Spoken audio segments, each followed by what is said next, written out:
You mean to tell me that you got into music because of a trend?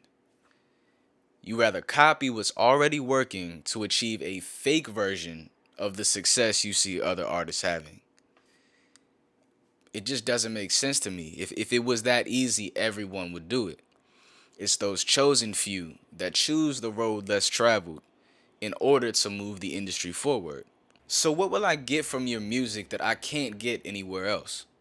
What will I feel from your music that I simply can't feel from listening to someone else?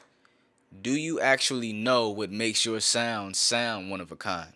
If not, I may have a few ways to help you figure it out.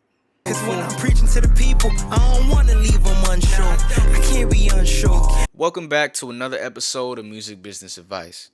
Today I want to talk about the type of music that we're making and how developing our own signature sound is the key to helping us stand out in an oversaturated industry. So let's get into it. What? Inspiration and collaboration. The entire music making process is opportunity for inspiration, and the majority of your signature sound will come from your influences. Study your idols. Learn the ins and outs of why they sound the way they do. You can take it a step further by researching their idols, thus opening your mind to even more ways to create the sound that you want. Finding your signature sound, developing the sound that you want to build your career off of is no secret.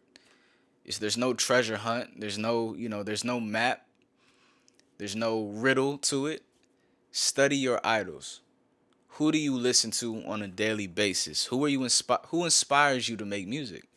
There's a great quote along the lines of good artists copy and great artists steal. Let me actually find the exact quote so I'm not butchering it. Pablo Picasso is widely quoted as having said that good artists borrow, great artists steal.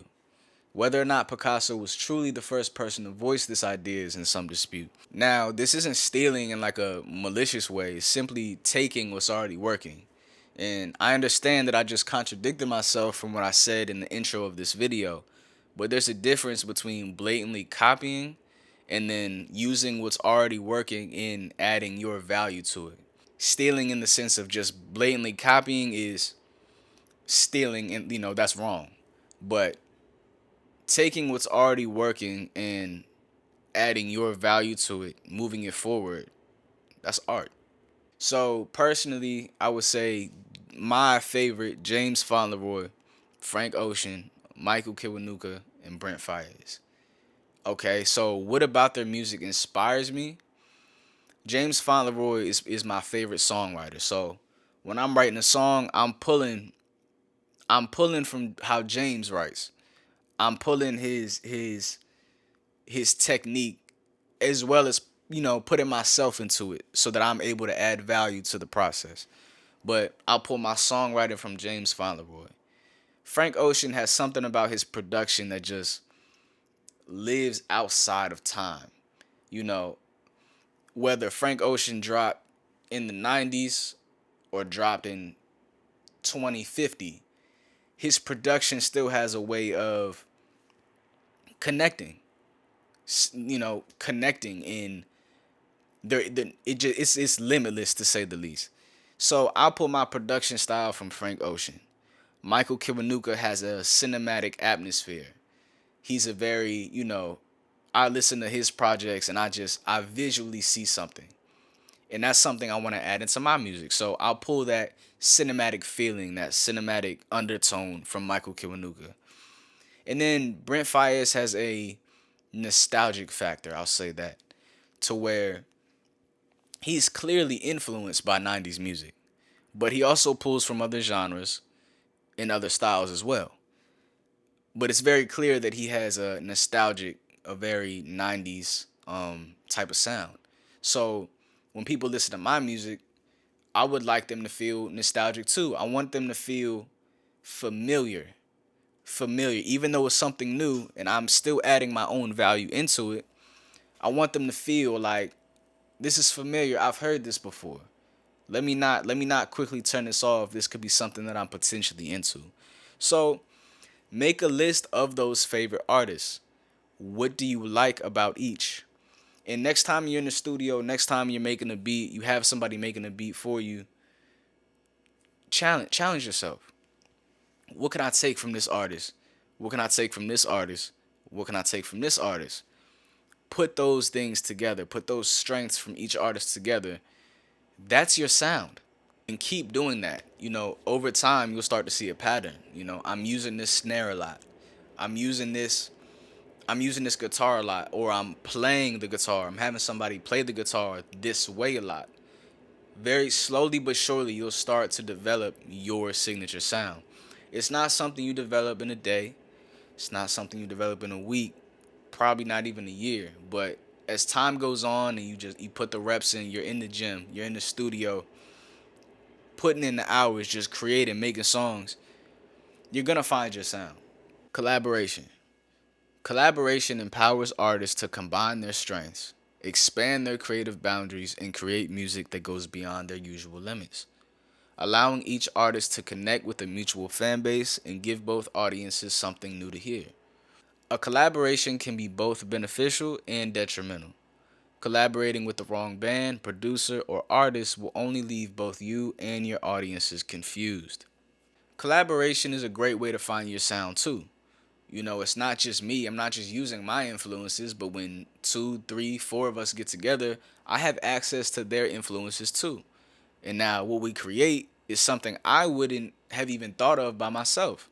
Get out of the basement and go outside. I promise you, what you're looking for, what you're searching for, the the forward momentum that you want is outside. Be cautious when collaborating though. The same way that it could be beneficial, like I said before, it could be detrimental, it could hurt you.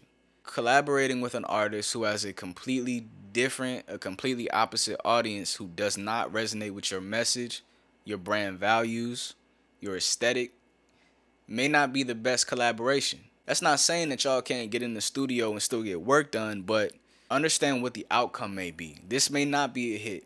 Me collaborating with you, I'm looking at it more as experimentation rather than we're about to get a number one hit.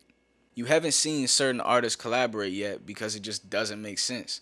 Why would I put my blood, sweat, and tears into something that doesn't feed my core audience or benefit my career in any way?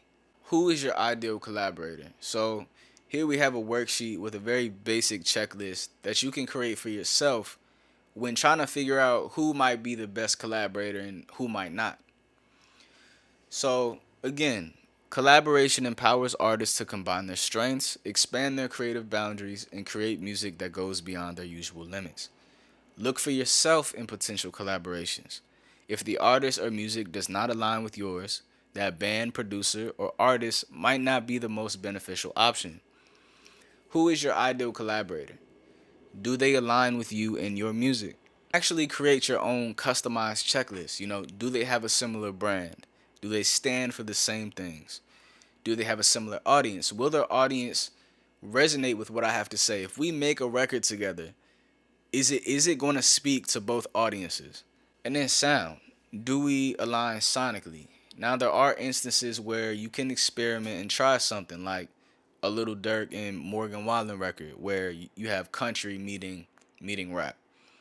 That's more experimentation. And when you're at that level of a Little Dirk, when you're at that level of a Morgan Wallen, your experimentation, people will allow it. People are like comfortable seeing you doing different types of things. But when you're first starting out and you're still trying to find your sound, Little Dirk has developed his sound. It's safe to say that Morgan Wallen has developed his sound. So when you haven't had a sound that's developed and mature, for a lack of better terms, collaborating with somebody who doesn't sound similar or stand for the same things can hurt you more than it can benefit you. Everybody who reaches out for a collaboration isn't the best collaborator. So in creating your own checklist, you'll automatically know when people hit you up or even when you go to reach out, is this person right to work with? Don't tell yourself that you can't find a unique sound or stand out because everything's been done before. It hasn't. There's 8 billion people in the world and we're all unique. Everyone has a unique voice, everyone has a unique sound. Do your research, study your idols, collaborate. You will naturally start to get ideas that spark things that you've never thought of. Cause when I'm preaching to the people, I don't wanna leave them unsure.